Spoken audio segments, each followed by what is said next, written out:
Hello again. As you know, I'm Eli the Computer Guy over here for Everyman IT, and today's class is Practical Risk Assessment and Mitigation. So we just had the class Introduction to Risk Assessment, and in that class we went over the basic concepts that you have to understand in order to do a risk assessment.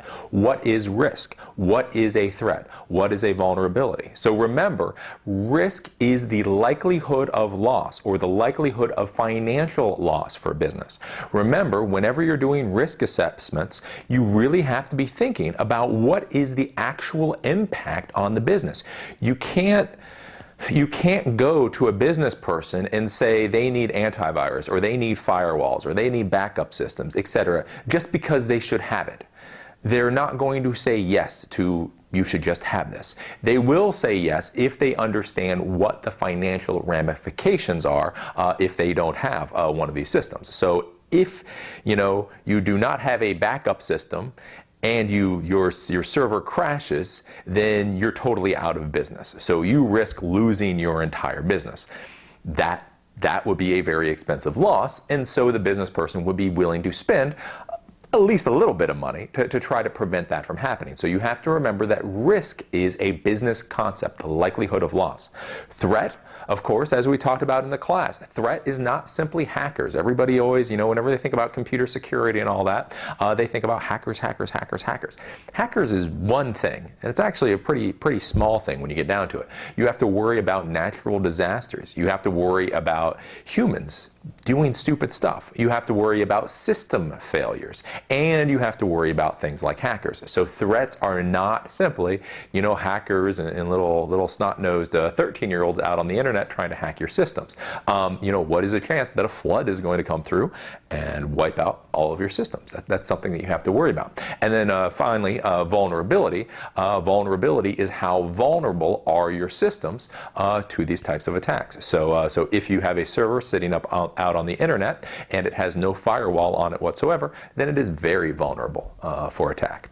We talked about the basic equation for figuring out risk is risk equals threat times vulnerability. So we went over that in the class. The main thing, as I talked about before, and we'll talk about more in this class, is don't try to plug in actual numbers to this. Don't try to make vulnerability 10 and threat 50, which means risk equals 500. That doesn't really matter. It's more of a logical concept. It's you're trying to, the more vulnerability, if there's a lot of threat of something happening and there's a lot of vulnerability, then it means your risk is high, type of thing. You should be thinking about this more just as a logical concept. Now, as we go into the idea of the practical risk assessment and mitigation, one of the first things that I really want to hammer into you is that security, computer risk management, all of that stuff is really simply you as a technologist doing your job properly. So a lot of people, especially when they're new, and they're in their early 20s, and they're like, I want to be a computer security specialist. Well, really, if you don't understand systems, it's very difficult to be a computer security specialist, because basically all you're doing with computer security, with a risk assessment and all of that, is making sure that the systems work properly. So really with this, don't think about the risk assessment and computer security as some special field that's very specialized. Only computer security people do computer security. No. Good computer security should be done by everybody. If you are a professional, if you have been a technologist for 5 or more years, you should do computer security. This is just part of your job. So when you go to set up a server, part of your job should just be making sure that it's set up securely, that it just can't be hacked at a moment's notice. As I said before, when we're doing the risk assessment, we're going to be talking about in a minute how we go through this process. Again, remember, risk and mitigation is a business decision. So when you go in to do your risk assessment, you really have to think about how the company or the organization makes money. You have to think about how the employees affect the profitability of the business. The more you think about these financial ramifications, the easier it will be to sell sell security to the boss or to the owner. And security is probably one of the biggest sales games that you have to do for bosses or owners, because if you put in a new computer, bosses and owners really understand new computers. I spent $1,000 or $2,000 and we have this box, and my employee can sit at this box and they can do work. That's something that people can understand. If you put up a website, they go, I spent $10,000 and I have a website. That's something that they can see. It's something, it's there. It's like a brick. I paid $1 for a brick. I got a brick. Computer security and dealing with risk management, again, it's real. It can really affect the bottom line, but a lot of times the outcomes or the work that you do cannot be seen physically. You can see if you buy a new router. So, if the boss buys a new router, he goes, I spent $1,000 for this router. What they don't see is the time and energy it takes to go into that router and to configure it properly. So a lot of times when you come in to new organizations, if you have a new client or if you've just been hired, they may have all this equipment. So they've already purchased the equipment. You go in and you find out that the equipment is not configured properly. So you're going to have to sell them on the idea of configuring that equipment properly, because that might be 5, 10, 20 billable hours very easily, which could go into the thousands of dollars, and they're not going to get a physical thing at the end of it. It's just security. You are more secure. It's just, what if somebody came to your door and said that if you gave them $5,000, you would be more secure? It's a hard sell. So that's one of the things I want you to think about, is that risk management and, computer security, this is a business decision, and it is going to be something that you are going to have to sell to the business owner. And then finally, that risk assessment, mitigation, this whole process is an ongoing process for an organization. Again, a lot of people, think about, when you think about computer security or risk management and all that, they think about it as a one-time event. I am going to go to this client and we are going to make them secure, and then I'm going to walk away.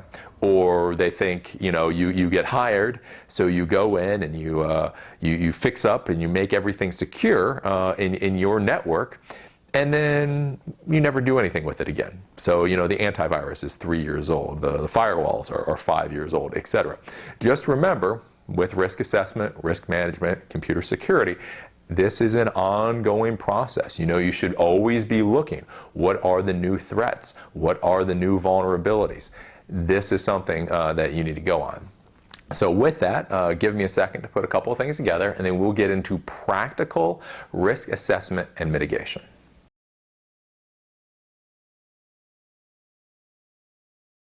So as we go into the risk assessment process, I need to talk to you about what we are looking for, what we are trying to figure out in this assessment process. The first thing that we need to figure out in this assessment process is what are the assets or the valuable assets for the business. So this could mean computers. This could mean contact information. This could mean trade secrets. This could mean a whole bunch of stuff, and we'll talk about as we go. But the first thing that you have to figure out is what is valuable to this business. And the big thing that I'm going to tell you, being a professional, is it is surprising that, when you go in as a technologist, what you think is valuable many times is not what is valuable to these business people. So you go in and you may see some $5,000 server, you may see some $10,000 telephone system, and you're thinking, wow, the server and all this is very important. This is what matters. At the end of the day, all that may matter for that business owner is the QuickBooks file. Basically, the QuickBooks file may have all of their contact information, and if that gets lost, the entire business goes bye-bye. All the server and the computers and all the fancy stuff may actually not be that valuable to them. So what you're going to have to figure out first is, what are the assets? What is valuable to them? Then you're going to have to look at, what are the threats to this business? Is this a completely online business? So there's no real physical security concern because it's all online, but you do have to worry about hackers. You do have to worry about impersonators and fraud. Or is this a business where they really don't do anything online? Maybe they have a dial-up connection to the internet still. So you don't really have to worry about hackers because hackers don't hack dial-up connections. But they are in Tornado Alley. So maybe there's massive weather patterns there. Every once in a while, entire office buildings get picked up and chucked a couple miles. This is something that you might have to worry about. Or maybe here in Baltimore, like I say, I dealt with this a lot. The business didn't have a lot of money when they were buying their building, so they bought their building in the middle of the ghetto, and I do mean the ghetto. And so again, they're not worried so much about hackers. Here in Baltimore, we don't really have weather events, but they are worried about people literally coming in and ransacking the building, stealing computers willy-nilly. This is a problem. So depending upon the business and how things operate, you're going to have to figure out, what the threats are to the business. Is it from the internet? Again, it may not be. The threat to the business, may not be hackers. It may be, this may be a new client, as I've seen. The boss is some hyper type A personality, which can be a complete bastard to work for. So although they're a good business person, they piss off all their employees, so you may have to worry about internal employee vandalism. These are the things that you're going to have to figure out. And then, what are the vulnerabilities? What are the vulnerabilities to this business's or to your business's infrastructure? I've seen where cabling is just a mess, a pile of just stuff with a switch kind of in the middle, where literally I just picked up one cable to try to figure out what was going on with this business network, and it shut the entire network down. So is the cabling vulnerable? Is the infrastructure vulnerable? Do they have firewalls up? Do they have antivirus software on their systems? Have the systems been updated? All of these questions are what you're going to have to look at. So not just the threats, but what are the vulnerabilities? Because remember, in that whole equation, risk equals threat times vulnerability. If anything equals 0 or close to 0, then risk is 0. So again, if you're in the ghetto, but the person was smart and they have their server room in a cinder block room with steel reinforced doors, although there's a possibility that somebody would try to come in and steal their servers. The reality is that at least the crackheads around here aren't going to spend that much time doing it. So these are the things that you're going to have to look for. So what are the assets? What does the business consider valuable? And I'm serious about this, especially for you new guys. Don't assume what you think the assets of the business are. Believe me, these businesses that you're going to go and see and that you're going to go and deal with, they're going to do everything in the world. We had businesses that were fitness clubs, that were swim clubs, that were import-exporters, that were construction companies, scientific companies, medical offices, dental offices, etc. All of these different companies and all the owners of the different companies had different assets that they were worried about. So find out what those assets are. If you go in and you're so focused on what you're worried about, you will end up doing a risk assessment and do all the mitigation for things that they are not worried about. And that, as I always tell you, is always going to get to be a mess. So what are the assets? What are the threats? What are the vulnerabilities? And then at the end, when we come back with the action plan for the business owner, we are going to have to determine the business justifications for what our plan entails. We think that you should, put antivirus software onto all of your computers because you are experiencing downtime because of viruses and malware. That downtime costs you approximately X. Installing antivirus software on all the computers will cost you Y. it's worth it for you to do this. So remember, this is all a business exercise. So when you go back, you are going to have business justifications for why you're suggesting the security and risk management procedures that you're suggesting. And the more actual dollar signs that you can put around things, the better it's going to work with everybody. So with that, let's go and we're going to talk about the interview process and how we start off the risk assessment procedure.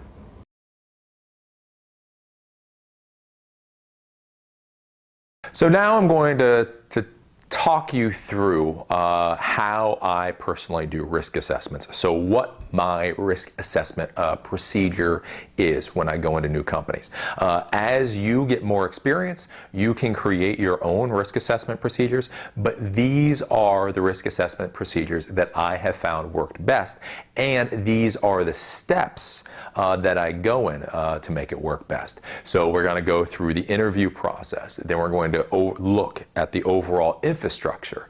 Then after that, we're going to go talk to the employees. There's a reason why I do things in these particular steps. I'll try to explain this as we go along, but there is an actual method to this madness where you don't look at the infrastructure and then interview the boss and then interview the employees. If you do it in the proper steps, it will work out best for you.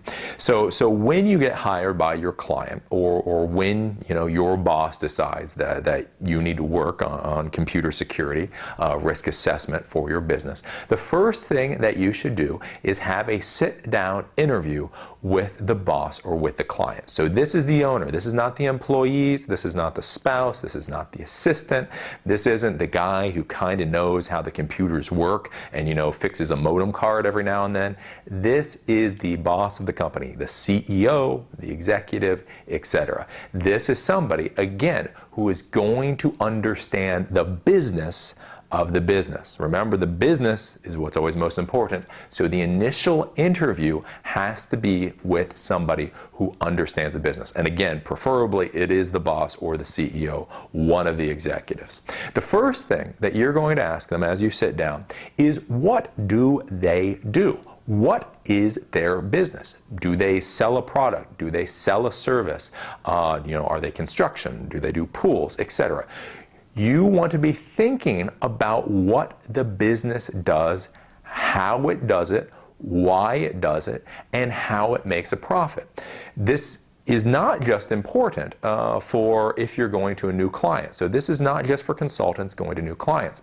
As you know, if you hear me rant and rave about employees a lot of times, one of the problems with employees and with you, if you have a boss, is you may not understand how your business works. So you get a paycheck every week.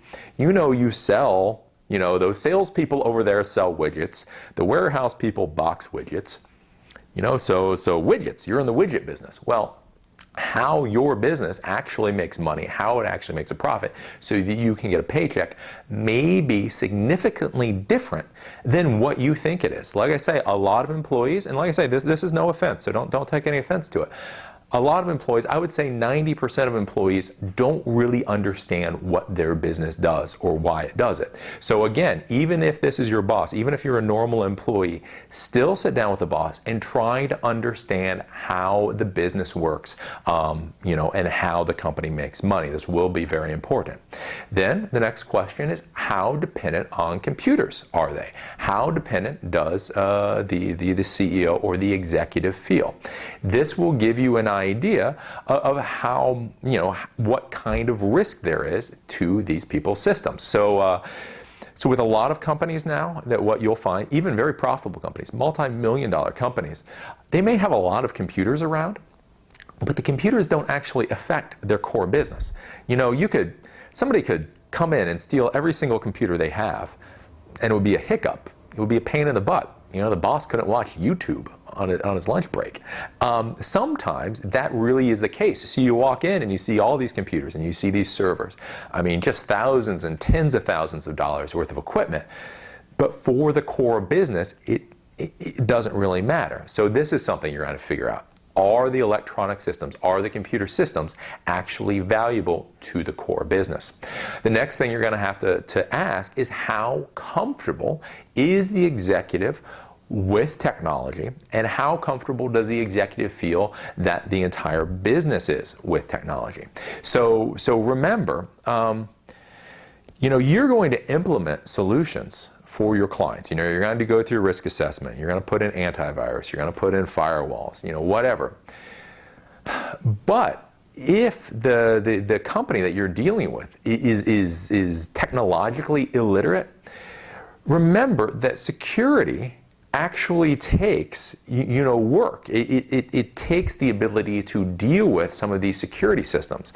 So if you go into an entirely technologically illiterate company, you install all these sophisticated computer systems, you may find out that you're doing more damage to the company than good, because your systems are so protective that they can't get their job done. So you're going to have to ask, how technologically literate is the company? And I have to ask, how many employees does the company have? Is it 50 employees? Is it 100 employees? Is it 5? To get an idea of, how many people are running around this business, and then how many employees have computers. So again, depending on the business that you're dealing with, you may have 100 employees, but only 10 of the employees have computers. This is something just to kind of have in your head. So how many employees are you dealing with? How many computers do you have, etc. This is, remember, when you're doing a risk assessment, when you're looking for risk, when you're looking for threats, this isn't really always scientific. This is as much an art form as it is a science. So it's thinking about the psychology of the business that you're dealing with. It's looking for threats where people may not have realized there were threats in the past. So getting this basic kind of information will give you an understanding of how this business operates, what's going on, so that you can choose the right solutions for them. Once you get done, figuring out, what is the business, how many employees they have, etc., the next thing to ask is, what are your current problems? So whether you're an employee, whether you're a client, you walk in and you say, okay, so I understand you're a business now. What are your current problems? So when I say problems, I mean current things that are impacting the performance of the business. And what they'll say is, our computers keep crashing every other day. That is costing us money. Okay, that's a problem. Legally, it may be, we talked about, all of these privacy laws. It may be that he says to you, I was talking with my lawyer. We collect all this information about our clients. I was told I am liable for that information if it gets hacked. So my problem is, I know I need to secure this information. I know it for a fact. And then you go, okay, then you know what you're working with. So this, when you ask for problems, it may be one thing, it may be two things, it may be 20 things. But problems, when you're asking for problems, you're asking for what is currently happening, what is currently affecting the systems. That's the first thing that you're going to ask. The next thing you're going to ask is, what are your concerns? So we talked about your systems are crashing. We talked about, for a fact that you have to protect this data. Then you say, what are your concerns? What would you like to do in the future? This is where the person may say, well, the computers are working okay, but it feels like they are working slowly. Or this may be on the legal standpoint. I haven't talked to the lawyer, but we do keep a lot of our clients' data, and I'm concerned about what would happen if we get hacked. So a problem would be if a lawyer had specifically said they need to protect their data. This is more just one of those concerns. We've been collecting data for 20 years. I haven't really worried about it before, but I don't know, maybe we should protect our data more. So the next thing you do after the problems is, what are the concerns? The next thing that you have to talk about, again, talking about the legal, is what are the client's legal requirements for data? Do they have legal requirements for storing data? Is this, a dentist, or is this a doctor's office that has HIPAA regulations? This will affect how you do a risk assessment, because if there are regulations, if there are legal laws that this company has to follow, then you have to make sure that you follow those laws. The next thing is how are the systems that they are using, that they have, how are they being used? Like I say, when you walk in, because you're trying to figure out assets, what's actually important, what's not important. A lot of times you'll walk in and you'll see that $5,000 server there, and you'll go, wow, these guys have a really good network going on. And then you talk with the boss and you find out that the server got plugged in, 3 years ago, but they don't actually use it for anything. So what you have to ask is what is it, what systems are they using that they think are valuable? Do they use Salesforce? Do they use Exchange? What is it? What systems are actually making their business, do something? The next thing is, we're going to get into this with physical security and such. Do they own the building that they are in? And or can they make structural changes to the building? This is very important, especially when we get into networking and that kind of stuff, is because what happens if you need to run cable? What happens if you need to build a server room? So like I say, for physical security, they should always have a server room that locks. Can they build a little 5x5 server room? Is that a possibility? Whether or not they can make modifications to the structure of the building can be a very important thing, and so you need to understand it. The next thing is, what are the maintenance or support contracts with other IT organizations? This bit me in the butt quite a few times as a consultant, where you go in to do your job, but you have to work around other people's systems, and those systems are dealt with support people out of New Delhi or something. So are there systems that are supported by other companies? This will affect what plan you come up with for risk management in the future. So is that. Then, is there operational security now in the building? If I walk in off the street, would somebody just let me go see the server room? What is the operational security? What is the physical security? The next thing is, and this is very important, we talk about threats. What are the known threats to the business? Again, as we talked about before, where you may not realize what the business does or how the business actually makes money, you may also not realize what the actual threats are to the business. You come into the job day in, day out, you don't realize that every month or so that the building gets broken into and a computer gets stolen. That's in somebody else's section. So talk to them. And what are the threats? Is this in a floodplain? I talked about that in the introduction to risk assessment. I never knew the business was on a floodplain. We did all this work to set up, the server and everything on the first floor of a business in a floodplain. That was a bad idea. But those are the kind of questions that you're going to need to ask. What are the threats that you're worried about? Employees, again, even if you're an employee in a company, you may not look around and you may not see a lot of the other employees or realize their mental status. And the boss may say, I'm worried. We've got 3 or 4 employees that we're probably going to have to either fire or maybe they get deducted money or something, and I'm worried that they're going to try to damage our systems out of retribution. These are the things that the boss will be able to tell you. The final 2 things that you're going to have to ask, and you're going to have to ask them to be completely honest with you, is what is their risk tolerance? Again, remember, this is a business risk is a business decision, the likelihood of loss. So the business owner has to decide what his or her risk tolerance is. How comfortable do they feel if a server crashes? Some of the clients that I had, if the server crashed, we'll get another one next month.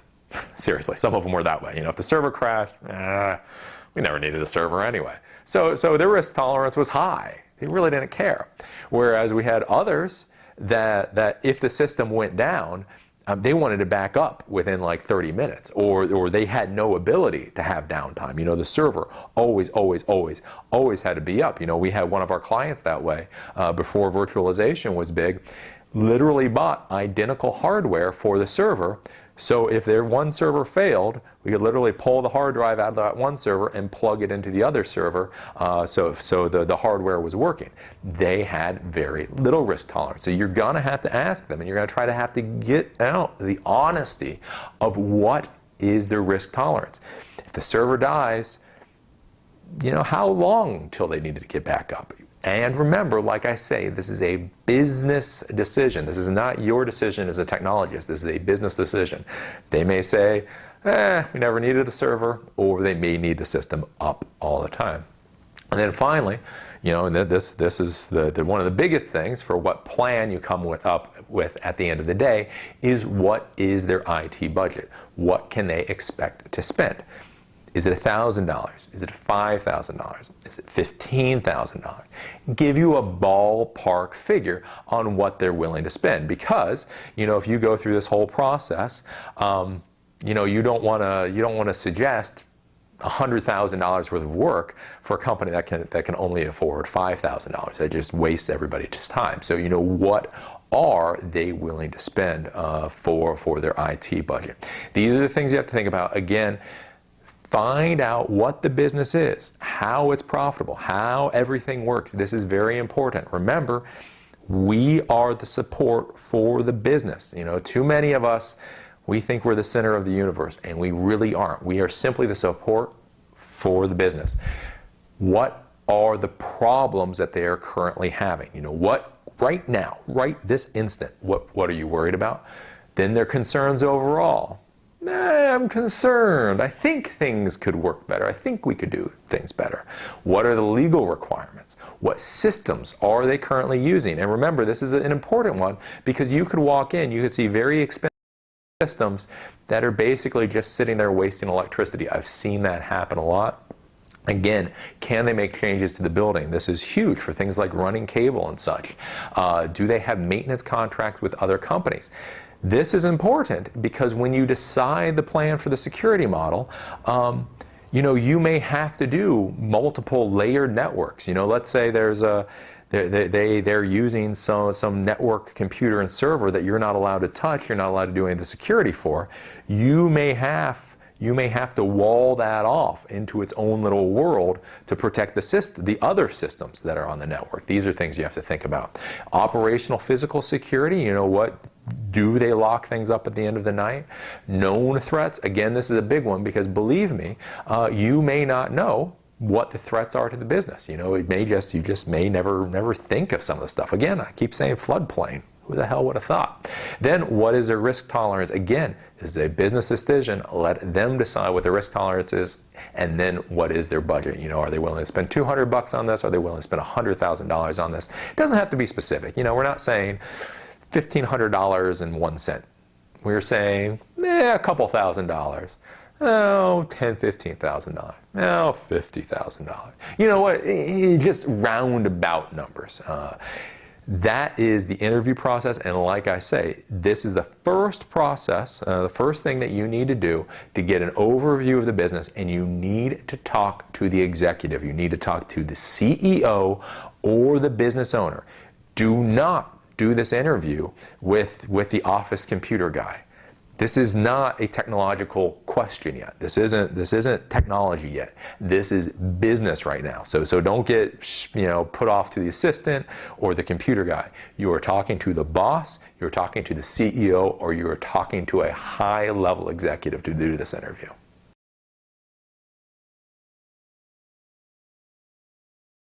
So the next thing that you're going to do after you do the interview with, like I say, the executive, the business person, is then I want you to go through the building, through the office, and observe the physical infrastructure of the building. So look at the cabling.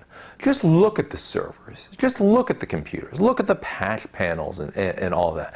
I just want you to walk through and start to get an idea of the physical layout of the infrastructure and the physical quality of the infrastructure. So when you walk through the building, are cables just hanging willy-nilly, coming out of the drop ceiling?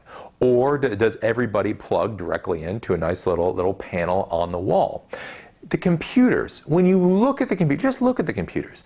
Are they dusty? Are they gunky? Are they dirty? Or is everything, relatively clean? Is it all spotless? When we talk about for the risk assessment, system failure. If you go through and everything just has crud on it, it probably means the systems all need to be cleaned out so that the CPU fan or the power fan doesn't fail.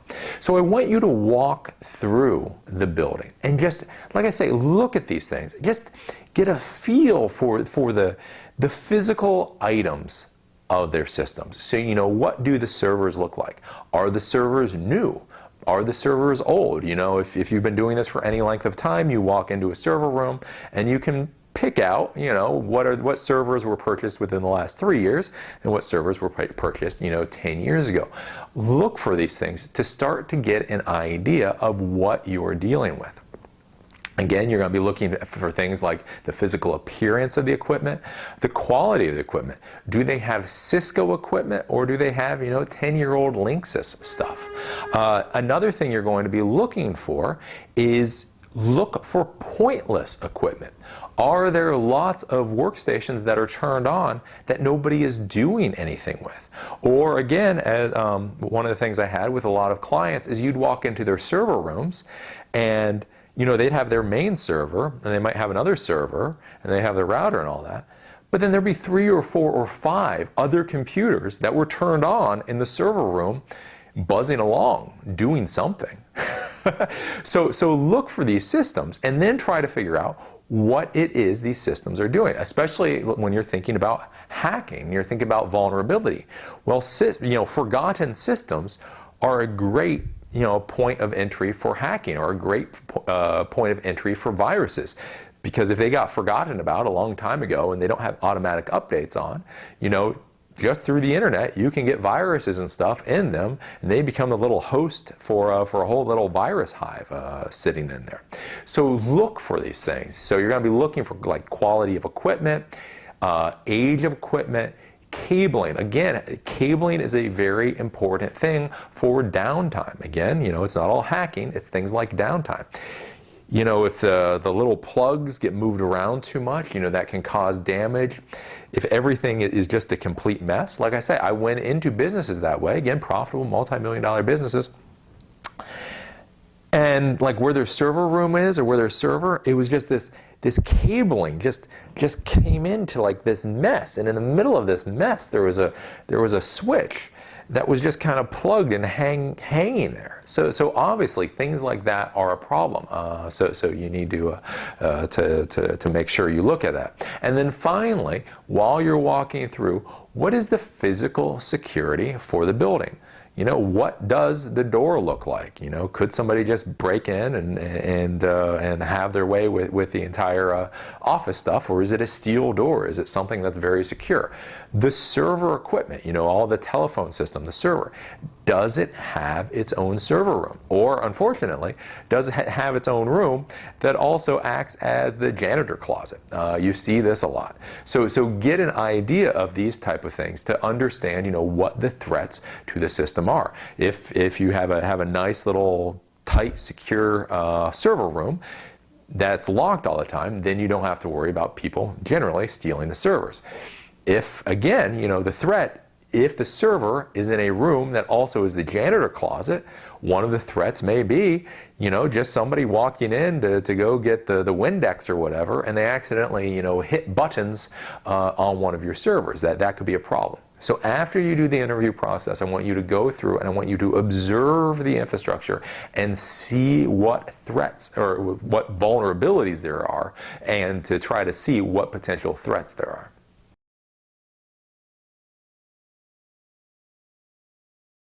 So now, after you've done the interview with the boss, the CEO, after you've walked through and got an idea, the physical layout of all these systems, the physical security and all that, now is where I want you to go, and I want you to talk to the employees. You don't have to talk, if it's a large company, you don't have to talk to, all 100 employees, but go and start talking to the employees. Generally, secretaries are wonderful wonderful sources for information. I don't know if they're called secretaries anymore, admin assistants, whatever they're called. They are generally really good sources of information. Because like I say, as I said before, a lot of times the employees don't understand how the business functions. A lot of times the bosses are so high up, they don't really understand what's going on with the employees. So now that you have an idea of what's going on, you go and you talk to the employees to get their feedback on what's going on. So you talk to them. What problems are they currently having? They may be having problems that for some reason never get filtered up to the boss, or the boss was never thinking about. So they are not able to do their job properly because, something, but it just has never gotten fixed. I mean, you don't know how many businesses I've been in that way, where the employee has been bitching and whining for years, but, for whatever reason, it was never fixed. Their computer still has a virus, 4 years later. The next thing is, what are their concerns? Again, like I say, with bosses and executives, they get wrapped up in their own little world, and so sometimes they don't listen to their employees. And again, like I say, I'm not dissing employees when I talk about employees. Employees are, many times, professional employees. They are experts in their field. So they may be seeing a problem. They may be seeing a problem that could cost the company a lot of money. They could be seeing a high risk, but the boss, for whatever reason, has filtered them out, is not actually listening to them. So when you're talking with them, they may tell you, hey, I've been trying to tell the boss for 5 years now, we keep all our credit card information on the server. I know the server isn't secure, we're going to get our butt suit off at some point. So talking to the employees is a very important part of the process. One of the things that you have to be careful about with talking to the employees is you have to stay the neutral observer in this process. Because a lot of times also employees will try to take advantage of you. It's not that their computer isn't working fast enough for how they would like. It is working fast enough for them to do their job. So be careful when you're talking with the employees and really make sure that what they're talking about are problems that are relevant to the business and not simply problems that they're just kind of, complaining about. Again, one of the good parts with this process is by you talking to the employees, as long as you have a good relationship with that executive, with that owner, when you go back to talk to the executive or the owner, they are going to take you seriously. So although they may have been ignoring their employees for the past 5 years, when you come back and raise the exact same issues that their employees raised, there's a better chance that that boss is going to listen to you versus just ignore you. So after you've done the interview process for the CEO, after you've looked at the infrastructure, then you talk to the employees, what are their problems? What are their concerns? Is there something that would make your life better? That's in the business interest. The main thing, though, is still, remember, this is still business interest.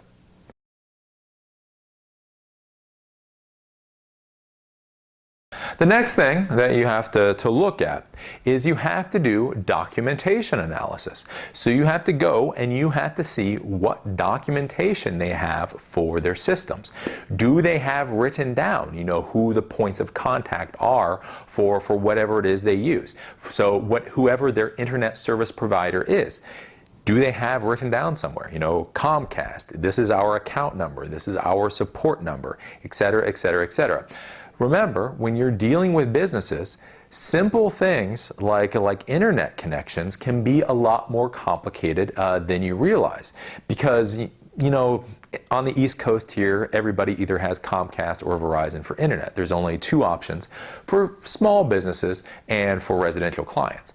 Well, once you get into larger businesses, there's 100 different vendors of internet services. So you can't assume that all you're going to have to do, if they're having an internet problem, is call Comcast. You may have to call some company that's, half a world away, and they have to call somebody, or you may have to have an account number just to talk to somebody. So for all the services that are vital, all the systems and services that are vital, you have to make sure that they have documentation for it. So again, if they have some kind of support contract, some kind of maintenance contract with an outside company, Do you have the point of contact? You know, if you need to talk to somebody, can you talk to them? What are the hours of operation? The next thing is, you know, do they have their passwords written down? You know, what is the security policies for the computers? You know, did somebody come in, if this is a Windows domain, did somebody come in and create group policies and security policies and all that, you know, a couple of years ago? And if they did, is that written down anywhere? Is there documentation so you know what you're getting into? The biggest problem that you're going to have once you start going in to try to clean up systems or make systems more secure is if you don't understand the state the systems are currently in, you could make changes that break something else, and then it all kind of goes and you know, the whole rabbit hole of hell thing. So what is their documentation? Along those lines, do they have their software? This is a huge issue. Do they have the OS CDs for their server operating systems? Do they have the CDs for whatever database software do they use? Do they have the CDs for things like Office, you know, Outlook, etc.? Do they have them? Are they easily accessible, etc.? So, you know, after you talk with the employees, you have to do this documentation analysis. And it's very important because if they don't have very much documentation, then in the next part where you do systems analysis, you're going to actually have to do a lot of documentation to make up for their lack. Documentation is a huge thing. Like I say, is simply having the phone number for the point of contact for the ISP. I mean, I've sat around twiddling my thumbs for 1 or 2 billable hours, just sitting there waiting for the assistant or whatever to try to find this information. This is very, very important. Do they have the proper documentation? And if not, when you do your risk management plan, part of that process, it will be creating documentation for them.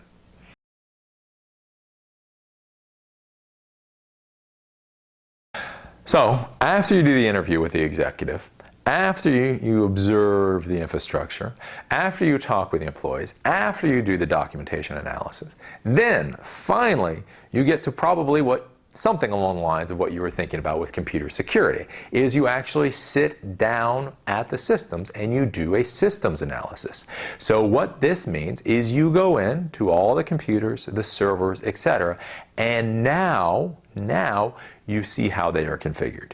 You see what patches they have. You see if there's antivirus software. You see about the group policies. You see if they have good hardware requirements, etc. So after you've done all the other stuff, because remember, computers and systems are set up to support the business.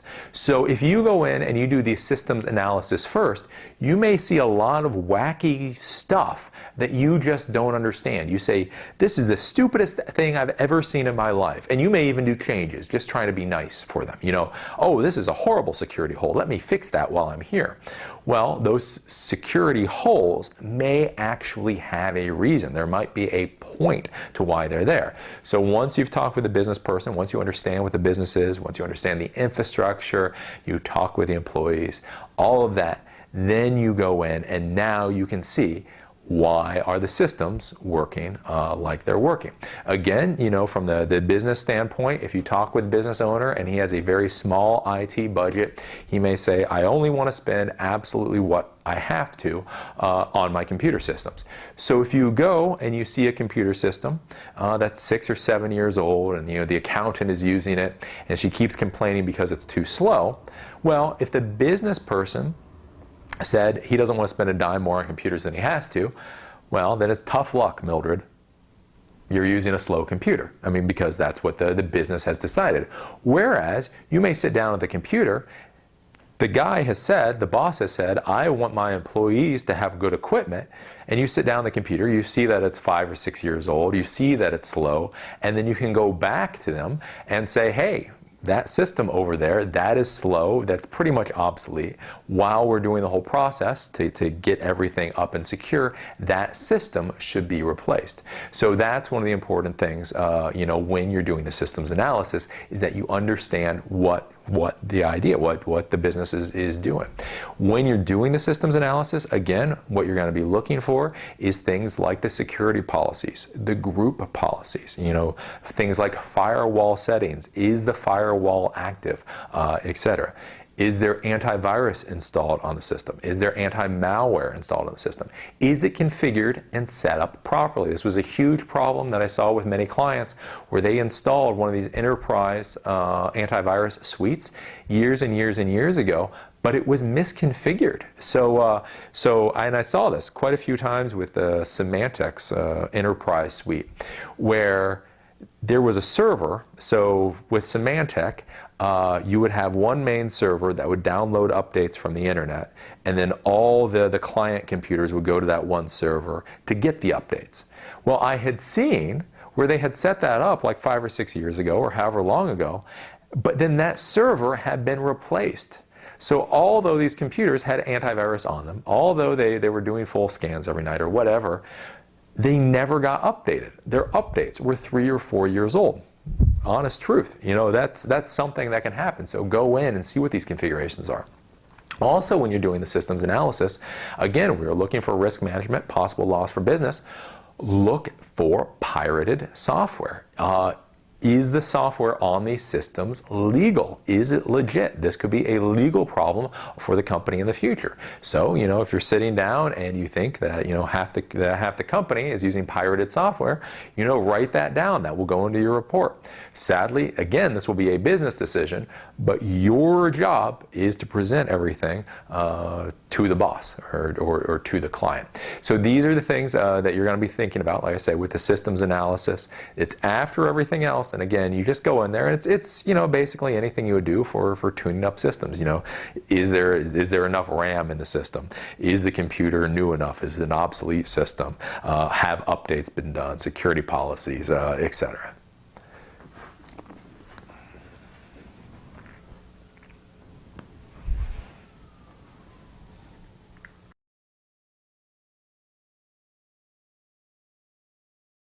So now you should have a very, very good idea of the business, what their threats and vulnerabilities are, what their infrastructure looks like, what their systems are like, etc. You should have a very good idea of what is going on. So now you're going to go back and you are going to come up with a risk management plan.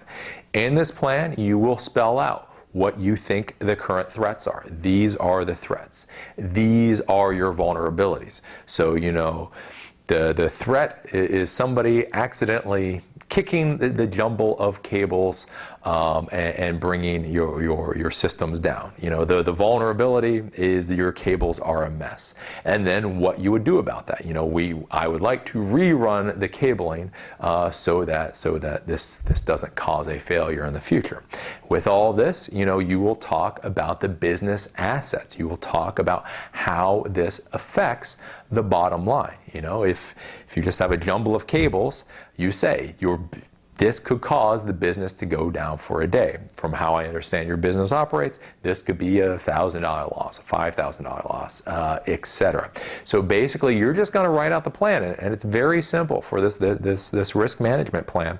Is that you're just going to say, this is the threat, this is the vulnerability, this is the solution, and then you plug a cost in at the end of it. So putting antivirus software on all the computers will cost you $1,000. Rerunning the cable will cost you, you know, this. When you write the plan, a lot of people believe in this whole proposal thing. You know, put in multiple proposals. They say you should put a high price proposal in, a mid price proposal, and a low price proposal. That way they'll go, the boss will go for the mid price proposal.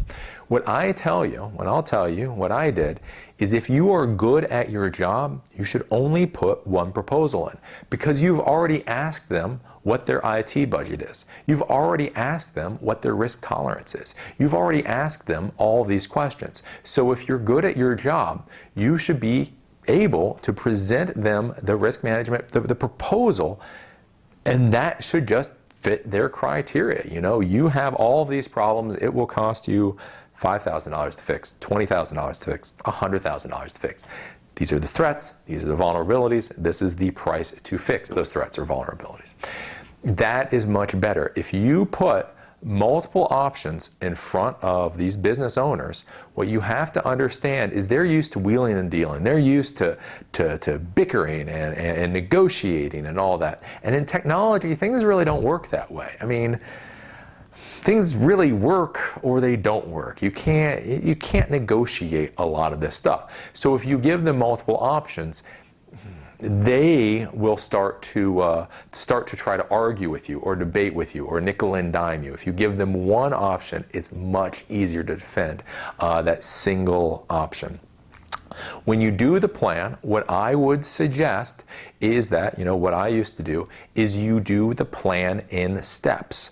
So you say, we found all of these issues. You need antivirus software, you need a server room, etc.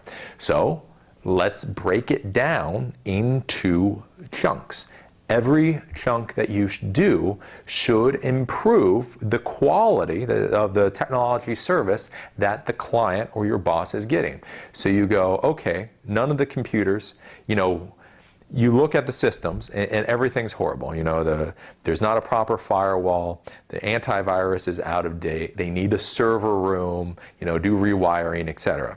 So what I would say is you say, okay, so the first thing that we are going to do is we are going to tune up and install antivirus software and such onto all of your computers. So all of your computers will have antivirus software. We'll clean them up and make sure all your computers are working fine, and that will cost you $3,000. Then after that is done, we are going to go through and we are going to rerun all your cabling. Your cabling is a mess. This is a disaster waiting to happen. This is downtime waiting to happen. So once all your computers are working A-OK, then we're going to go in and we are going to rerun your cable to make sure all the cabling's good. And that will be the next chunk, and that'll be another $3,000 or $4,000. And then you say, okay, now that we know all the cabling is good, now that we understand all this is happening, now we need to look at your network equipment. You're using this Linksys garbage. We need to get Cisco in here. We need to get real firewalls, protect your system. So now we're going to install the switches with the antivirus protection. We're going to install the router with the good firewall. So we're going to do that. That'll do the next protective service. And then, backup and redundancy. But basically, as you go with this process, whatever they have, is that you divide the proposal into chunks. Every single chunk should have a cost that the owner or the boss understands, and it should have a real benefit. So you finish cleaning up all the computers, everybody's happy because the computers are working better. The internet might still be slow, there might still be some problems, but you keep going on this process.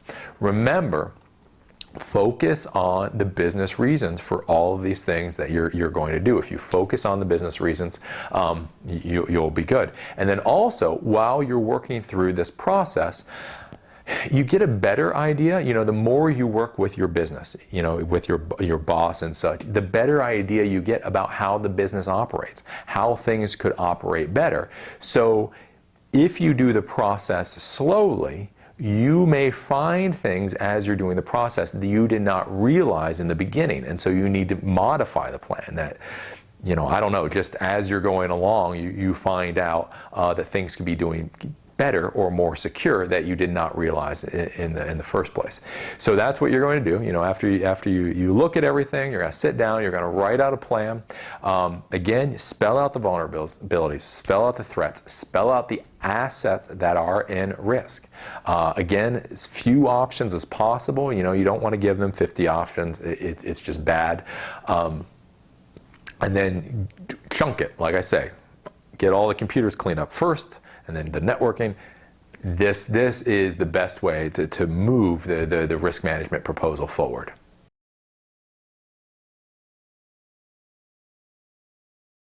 So we talked about the plan, and we talked a little bit about the process. But I want to talk a little bit more about this, the mitigation process. So the mitigation process, again, is it's basically just trying to secure the system. So, that there isn't downtime, there isn't system failure, there isn't hacking, there isn't theft, or if there is, that you minimize the damage to the systems. The big thing while you are going through this mitigation process is I want you to continually assess the situation, continually look at the situation, look at the business. One, businesses can change relatively quickly. So if you go in and you start this whole process with a business, in 2 or 3 months, the business environment may have changed for the business, and therefore what their threats and their vulnerabilities are may have changed. So you don't want to get to the end of making all the systems secure and perfect, and then find out the business is doing something else and all the work you did was pointless. Continuously assess what's going on. And then also, not only with the assess where the business is going, but also make sure that you are still choosing the best solutions. Some of this technology, the security technology that comes out, this stuff comes out, every couple of months. So you may write a proposal, as I've talked with you guys a lot, you write a proposal, the boss or the owner he wants it now. He will just sign the contract, and just as soon as he signs that contract, you'll start the work. And then for some reason, he goes out of town, and so it doesn't get signed for a month. Well, then it doesn't get signed for 2 months, and then finally gets signed. Well, he didn't send you the deposit check, so then it takes another 3 weeks. So you could put in a proposal, and then he hasn't accepted the proposal for 3 months. In that 3-month period, things may have changed. So make sure you're looking at the landscape. Make sure you're still choosing the right antivirus solution. You're still choosing the right firewall solution or whatever. In that 3-month period, things may have changed, so you don't want to install obsolete systems. It's just a bad thing. And so that's the main thing when you're going through this mitigation process, for the risk assessment and for all these computer systems, is that this is a continuing process. Like I say, you're gonna get all the antivirus up to date. Then you're gonna do group policies. Then you're gonna do rewiring. Then you're gonna worry about the firewall. Then you're gonna worry about this. Then you're gonna worry about that. And by the time you're worried about this 5th thing or 10th thing, well, then the antivirus needs to be looked at again. And then the firewall needs to be looked at again. This is a continuing process. Again, like I say, I've seen it too much with the technology profession, is that, people secure their networks and then they're done with it. they never worry about it again. This process, remember, it's a continuing, ongoing process.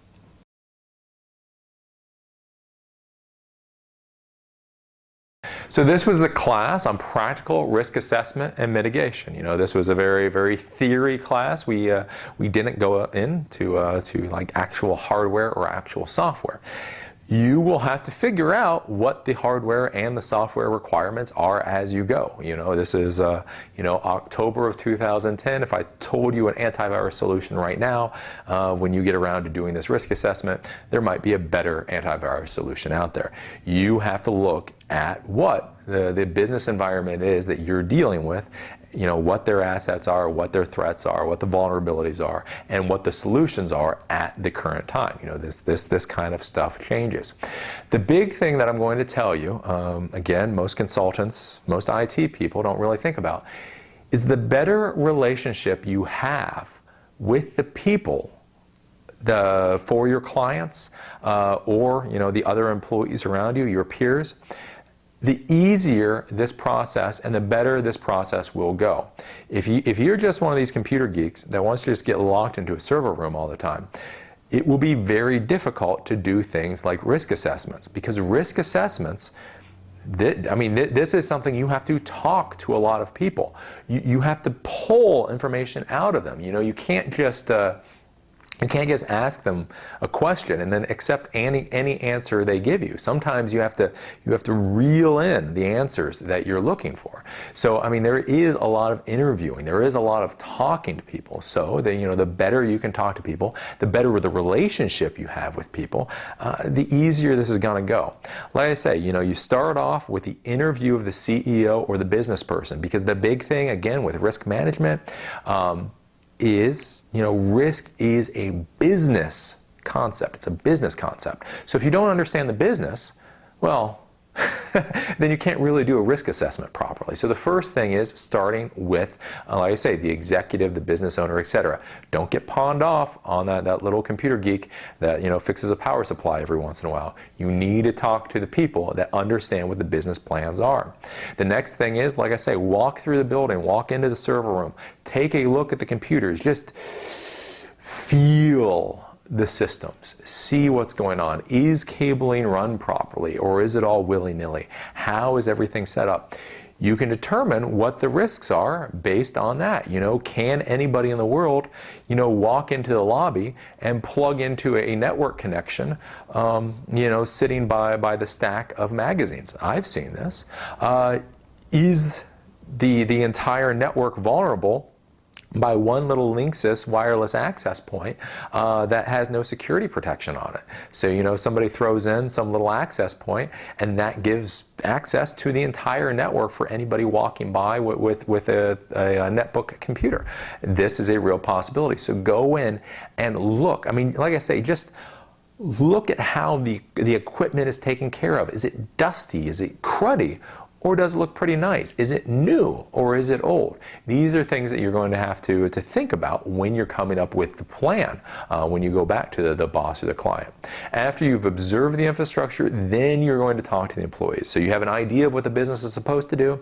You have an idea of the state of the technology. Then you go talk to the employees. Because again, bosses don't always understand the problems that the employees are having. Employees, they may have not gotten their email for the past 2 months, but hey, they don't care because they don't have to work if they don't get their email. I've seen stuff like that happen. Then, after you do that, the documentation analysis. Because if there is a problem, if there is a meltdown, who do you need to contact? How do you contact them? What are the resources that are available to get everything back up and running? And then finally, you do the systems analysis. You do the thing that you think about when you think about being a computer guy. You sit down at the servers, you sit down at the firewall, you sit down at the client computers, and take a look at how they're set up.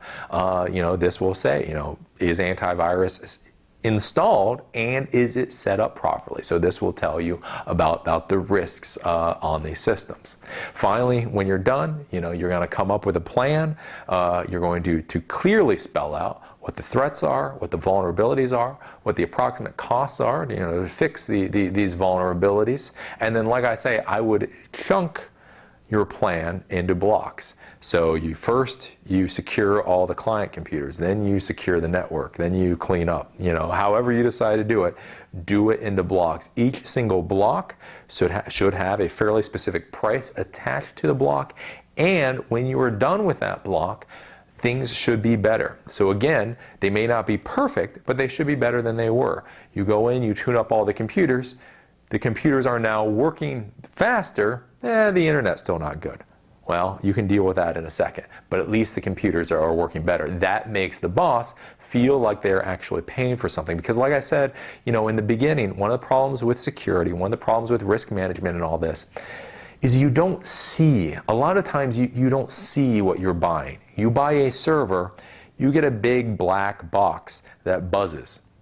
You may not really know what that big black box that buzzes does, but you get something physical. When you start doing a lot of the security work, that boss or that client is paying a lot of money, thousands, tens of thousands of dollars for this work. But it's not something they can see. They can't see a firewall configuration. So you want to give them something so that they understand that things are working better. So every chunk that you do, systems should work a little better. And then finally with that, like I say, that there needs to be a business reason for everything that you're going to be proposing. The whole plan, with mitigation, as I talked about, is an overall cycle. So you go through, you clean up everything, you make everything more secure, and then you start over again and you reanalyze the systems. Then you make it more secure, and then you reanalyze the systems. You reanalyze the system. Antivirus, hackers, threats, all of this stuff, it changes monthly. So if you go in and you protect all the systems, things may change. They're anywhere from, like I say, hackers or viruses to, the neighborhood goes downhill or something. All of this can change periodically, so you need to make sure that you're still protected. Your systems are still as least vulnerable as possible. So that was a class on practical risk assessment and mitigation. There's a lot of stuff to think about. Like I say, I gave you everything in a step-by-step process. This is the process that I use, and there is a reason behind the process. You can change it, but again, there's a reason why I do these things, how they do. Interview the boss, look at the infrastructure, interview the employees, documentation, system analysis, etc. So as you know, I'm Eli the Computer Guy over here for Everyman IT. I enjoy teaching this class, and I look forward to seeing you at the next one.